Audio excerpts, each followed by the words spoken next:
ভারতীয় সীমান্তরক্ষী বাহিনীর বিএসএফ নিয়ন্ত্রণে থাকা বাংলাদেশের ঝিনাইদহের মহেশপুর উপজেলার কোদলা নদীর 4.8 কিলোমিটার এলাকা অবমুক্ত করেছে বিজেপি। সোমবার দুপুরে মাটিলা সীমান্তের কোদলা নদীর পাড়ে এক সংবাদ সম্মেলনে এই তথ্য জানিয়েছেন মহেশপুর 58 বিজিবি অধিনায়ক লেফটেন্যান্ট কর্নেল আজিজুল শহীদ।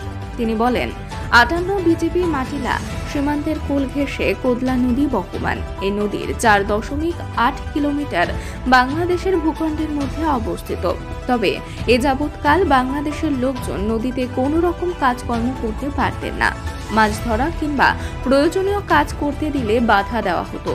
সম্প্রতির সময়ে বিএসএফ এর সঙ্গে আলোচনা করে সেই বিজেপির দখলদারিত্ব প্রতিষ্ঠা করা হয়েছে।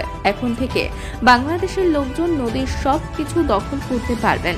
এ সময় 58 বিজেপির নবাগত অধিনায়ক লেফটেন্যান্ট কর্নেল রফিক এবং মাটিলা ক্যাম্প কমান্ডার মোক্তার হোসেন উপস্থিত ছিলেন।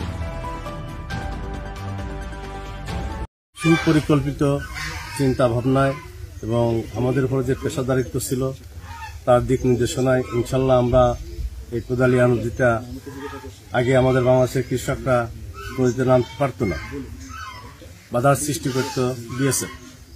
সেক্ষেত্রে স্যারের সুপরিকল্পিত চিন্তাভাবনায় আমরা আমাদের যেহেতু বাংলাদেশের ভূখণ্ড, বাংলাদেশের 1 ইঞ্চি মাটিও আমরা সার দিতে পারি না, সেক্ষেত্রে বাংলাদেশের ভূখণ্ড আমরা ফেলে রাখতে পারি না।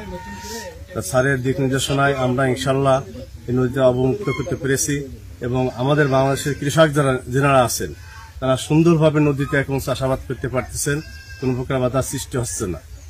তা ইনশাল্লাহ এটা আমাদের বলবৎ থাকবে।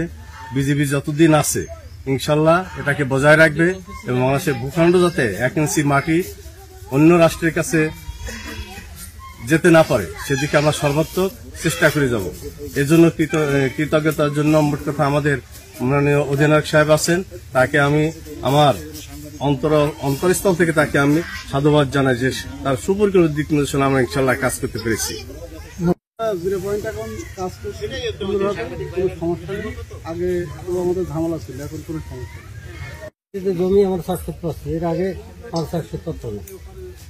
এই বিএসএফ মানে আমাদের মাঠে তুলে দিত, রেশনপত্র 1500 দিত না। এখন আমাদের 0 পয়েন্ট পর্যন্ত আমাদের সম্পূর্ণ আমরা ক্লিয়ারভাবে চাষ